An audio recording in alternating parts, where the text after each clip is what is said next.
യാത്രാസ് കിച്ചൻ്റെ പുതിയ വീഡിയോയിലേക്ക് എല്ലാവർക്കും സ്വാഗതം. ഇന്നൊരു മീൻകറിയുടെ റെസിപ്പിയാണ്. ഈ ഒരു രീതിയിൽ മീൻകറി വെച്ചിട്ടുണ്ടെങ്കിൽ ചട്ടി എപ്പോൾ കാലിയായെന്ന് ചോദിച്ചോണ്ടാൽ മതി. അപ്പോൾ തീർച്ചയായിട്ടും വേഗം തന്നെ ഒന്ന് ട്രൈ ചെയ്ത് നോക്കിയാൽ നല്ലതായിരിക്കും കേട്ടോ. എന്നാൽ പിന്നെ വൈകണ്ട, നമുക്ക് വീഡിയോ ഒന്ന് കണ്ടു നോക്കാം.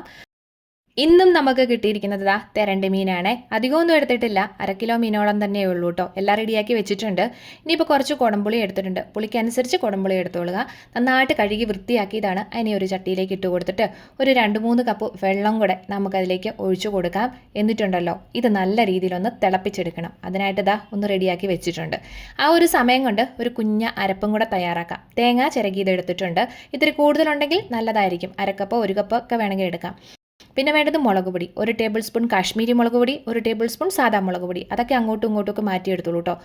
1/2 ടീസ്പൂണോളം തന്നെ മഞ്ഞൾപ്പൊടി എടുത്തിട്ടുണ്ട്. ഒരു 3-4 കൊച്ചുള്ളിയും കൂടി എടുത്തിട്ടുണ്ട്. ഇച്ചിരി വെള്ളം കൂടി ഒഴിച്ചിട്ട് നല്ല വെണ്ണ പോലെ ഒന്ന് അരച്ചെടുക്കണം. അപ്പോൾ വെള്ളം ഒഴിക്കുമ്പോൾ അരയ്ക്കാനായിട്ട് ഒത്തിരി വെള്ളം ഒഴിക്കാതെ അരച്ചെടുക്കുക കേട്ടോ. വെള്ളം കൂടി പോയിട്ടുണ്ടെങ്കിൽ അരവ് നന്നായിട്ട് കിട്ടത്തില്ല. ഇത് കണ്ടോ, നല്ല പേസ്റ്റ് പോലെ നന്നായിട്ട് കിട്ടിയിട്ടുണ്ട്. ഇനിയിപ്പോൾ അതവിടെ ഇരിക്കട്ടെ. നമ്മളിവിടെ പുളിവെള്ളം ഒന്ന് റെഡിയാക്കി വെച്ചിട്ടുണ്ടല്ലോ, നല്ല രീതിയിൽ തിളച്ചൊക്കെ ഇരിക്കണ്ടായിരുന്നു. അതിലേക്ക് നമ്മൾ അരപ്പ് തയ്യാറാക്കിയത് പതിയെ അങ്ങോട്ട് ഇട്ട് കൊടുക്കുക കേട്ടോ. ലോ ഫ്ലെയിമിൽ ഇട്ടിട്ട് ചെയ്തെടുക്കുക. പിന്നീട് നമുക്ക് റെഡിയാക്കി എടുക്കാവുന്നതാണ്. അപ്പോൾ ഇനി വേണ്ടത് നല്ല രീതിയിൽ ആ കട്ടകൾ എന്ന് വെച്ചാൽ നല്ല കുറുകി തിക്കായിട്ടാണല്ലോ ഇരിക്കുന്നത്. അതുകൊണ്ട് തന്നെ ആ വെള്ളത്തിലോട്ട് ഇടുമ്പോൾ അതിൻ്റെ കട്ടകളൊക്കെ ഒന്ന് മാറ്റിയെടുക്കാനായിട്ട് ഇതുപോലെ നല്ല രീതിയിലൊന്ന് ഇളക്കി കൊടുത്തുകൊണ്ട് തന്നെ ഇരിക്കണം. കട്ടകളുണ്ടാവാൻ പാടില്ല കേട്ടോ. നമ്മളെ പുളിവെള്ളം തിളപ്പിക്കാനായിട്ട് വെച്ചിരുന്നപ്പോൾ കറിയുടെ ഗ്രേവിക്ക് അനുസരിച്ചാണ് എടുത്തിരുന്നത്. അതുകൊണ്ട് തന്നെ മിക്സർ ജാർ കഴുകി ഒത്തിരി വെള്ളം അങ്ങോട്ട് ഒഴിച്ചു കൊടുക്കുന്നില്ല കേട്ടോ. അപ്പോൾ നിങ്ങൾക്ക് എത്രത്തോളം ഗ്രേവി വേണമെന്നുണ്ടെങ്കിൽ ചേർത്ത് കൊടുക്കാവുന്നതാണ്. നമുക്ക് ഇത്തിരി ആവശ്യമുള്ളതുകൊണ്ട് ഇത്തിരി കൂടുതൽ എടുത്തിട്ടുണ്ട്.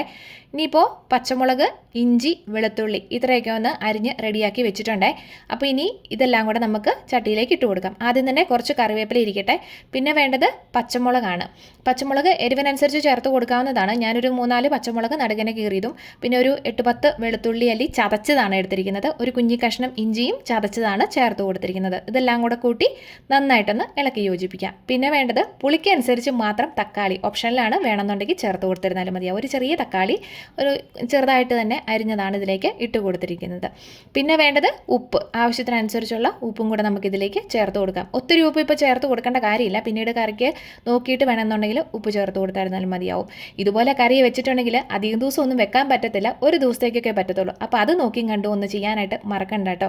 ഇനിയിപ്പോൾ നല്ല രീതിയിൽ ആ ഗ്രേവിയൊക്കെ ഒന്ന് വെന്ത് നന്നായിട്ട് തിളച്ച് ഒന്ന് റെഡിയായിട്ട് വന്നിട്ടുണ്ട്. അതിൻ്റെ സൈഡിൽ കൂടി ഇരിക്കുന്നതൊക്കെ നമുക്കൊന്ന് തോണ്ടിയിട്ട് അതിലേക്ക് ഇട്ടു. അതിനുശേഷം നമുക്ക് മീൻ കഷ്ണങ്ങളെല്ലാം കൂടെ റെഡിയാക്കി വെച്ചിട്ടുണ്ടല്ലോ, അതെല്ലാം കൂടെ ഇതിലേക്ക് നമുക്ക് ഇട്ട് കൊടുക്കാം. ഇട്ട് കൊടുക്കുമ്പോൾ അറിയത്തില്ലാത്തവർക്ക് വേണ്ടിയിട്ട് പറയുകയാണെ, ശ്രദ്ധിക്കണം. കാരണം വെച്ചാൽ വെള്ളം ഗ്രേവി നല്ല രീതിയിൽ തിളച്ച് കിടക്കുന്നതായതുകൊണ്ട് തന്നെ നമ്മുടെ കയ്യിലേക്കൊക്കെ തെറിക്കും കേട്ടോ. അതുകൊണ്ട് വേണമെന്നുണ്ടെങ്കിൽ ഒരു തവിൽ എടുത്തിട്ട് പതുക്കെ അതിലേക്ക് ഇട്ട് കൊടുത്തിരുന്നാലും മതിയാവും. അങ്ങനെ നമ്മൾ മീൻ കഷ്ണങ്ങളെല്ലാം കൂടെ അതിലേക്ക് ഇട്ട് കൊടുത്തിട്ടുണ്ട്. ഇനിയിപ്പോൾ ഒരു തവി വെച്ചിട്ട് പതിയെ അല്ലെങ്കിൽ കൂടെ താത്തി വിട്ട് എല്ലാം റെഡിയാക്കി നമുക്ക് ആദ്യത്തെ ഒരു കുറച്ച് നേരം തിള വരുന്നിടം വരെ ഹൈ ഫ്ലെയിമിലിടണം. ഒരു നല്ല രീതിയിൽ ഇപ്പോൾ തിള വന്നിട്ടുണ്ട്. ഇനി നമുക്ക് ലോ ടു മീഡിയം ഫ്ലെയിമിലിട്ടിട്ട് റെഡിയാക്കി എടുത്തായിരുന്നാലും മതിയാവും. അപ്പോൾ ഒരു മീന് 1-2 തിള വരുമ്പോഴത്തേക്കും മീൻ കഷ്ണങ്ങൾ നല്ല സോഫ്റ്റ് ആയിരിക്കുന്നതുകൊണ്ട് തന്നെ പെട്ടെന്ന് തന്നെ തിളച്ച് റെഡിയായി വരുന്നതാണ് കേട്ടോ. ഇടയ്ക്ക് വേണമെന്നുണ്ടെങ്കിൽ ചട്ടി ഒന്ന് ചുറ്റിച്ചു കൊടുത്തിരുന്നാലും മതിയാവും. അങ്ങനെ നമ്മളിതാ ഒന്നുകൂടെ ഒന്ന് തിളച്ച് വന്ന സമയത്ത് പതിയെ ആ തവി വെച്ചിട്ട് ഒന്ന് ഇളക്കി കൊടുക്കുന്നുണ്ട്. ഒത്തിരി കുത്തി അങ്ങോട്ട് എടുക്കല്ലേ, മീൻ വല്ലാണ്ട് അങ്ങോട്ട് പൊടിഞ്ഞു പോകും. അതുകൊണ്ടാണ് കേട്ടോ. ഇതിനു മുമ്പും നമ്മുടെ ചാനലിൽ മീൻ്റെയൊക്കെ റെസിപ്പീസ് അപ്ലോഡ് ചെയ്തിട്ടുണ്ട്. നല്ല സിമ്പിൾ ടേസ്റ്റി ആയിട്ടുള്ളത്. കാണാത്തവരുണ്ടെങ്കിൽ ഒന്ന് കണ്ടു നോക്കൂ. വീഡിയോയുടെ ലാസ്റ്റ് അതിൻ്റെ ലിങ്ക് കൊടുത്തേക്കാവേ. ഇനി നമുക്ക് ആ മീനൊക്കെ ഒന്ന് വാങ്ങി വെച്ച സമയത്ത് ഒരു കുഞ്ഞ് കടുക് വരയുണ്ട്. ഇച്ചിരി വെളിച്ചെണ്ണ ഞാൻ ഇത്തിരി കൂടുതൽ എടുത്തിട്ടുണ്ട് കേട്ടോ. ഇത്തിരി കടുക് ഇട്ട് കൊടുക്കുന്നുണ്ട്. കടുക് നല്ല രീതിയിലൊന്ന് പൊട്ടി വന്നതിന് ശേഷം ഒരു 1/4 ടീസ്പൂൺ മാത്രം ഉലുവയും കൂടെ ചേർത്ത് കൊടുക്കുന്നുണ്ട്. ഉലുവ നല്ല ബ്രൗൺ കളറായതിനു ശേഷം കുറച്ച് കൊച്ചുള്ളി ഇത്തിരി ഏറെ ഇരുന്നോട്ടെ. ഒരു 10-12 ഇരുന്നാലും കുഴപ്പമൊന്നുമില്ല. ചെറുതായിട്ട് കനം കുറച്ച് അരിഞ്ഞതൊക്കെ ആയിരിക്കണം. നന്നായിട്ടൊരു മൂപ്പിച്ചെടുക്കണം. മൂപ്പിച്ചെടുത്തതിന് ശേഷം അതിലേക്ക് വറ്റൽമുളക് എരിവിനനുസരിച്ച് ചേർത്ത് കൊടുക്കാം. കുറച്ച് കറിവേപ്പിലയും കൂടെ ഇട്ടിട്ട് അതും കൂടെ ഒന്ന് നന്നായിട്ടൊന്ന് വഴറ്റിയെടുത്തിട്ടുണ്ടല്ലോ നമ്മുടെ മീൻകറിയിലേക്ക് ഇട്ട് കൊടുക്കാം. വാങ്ങി ഇവിടെ വെച്ചിട്ടുണ്ടായിരുന്നല്ലോ, അതിലേക്ക് ഇട്ട് കൊടുക്കുന്നുണ്ട്. എന്നിട്ടേ അപ്പം തന്നെ ഇളക്കരുത്, പെട്ടെന്ന് തന്നെ അതങ്ങ് മൂടി അങ്ങോട്ട് ഇരുന്നോട്ടെ. എന്നിട്ട് ഒരു 10 മിനിറ്റ് കഴിഞ്ഞതിന് ശേഷം മാത്രം ഇങ്ങനെ ഒന്ന് തുറന്ന് നോക്കിയാൽ വേറൊന്നും പറയാനില്ല, അടിപൊളി ടേസ്റ്റിയാണ്. ആ ഒരു മണം മാത്രം മതി. പിന്നെ ഗ്രേവി കൂടുതലാണെന്ന് തോന്നിയിട്ടുണ്ടെങ്കിൽ ഇത്തിരി വറ്റിച്ചെടുത്തോളൂ, കുഴപ്പമില്ല കേട്ടോ. നമുക്ക് ഇത്രയും ഗ്രേവി ആവശ്യമാണ്. മാത്രമല്ല ചട്ടിയിലായതുകൊണ്ട് തന്നെ അത് ഇത്തിരി കുറുകിയൊക്കെ വരും.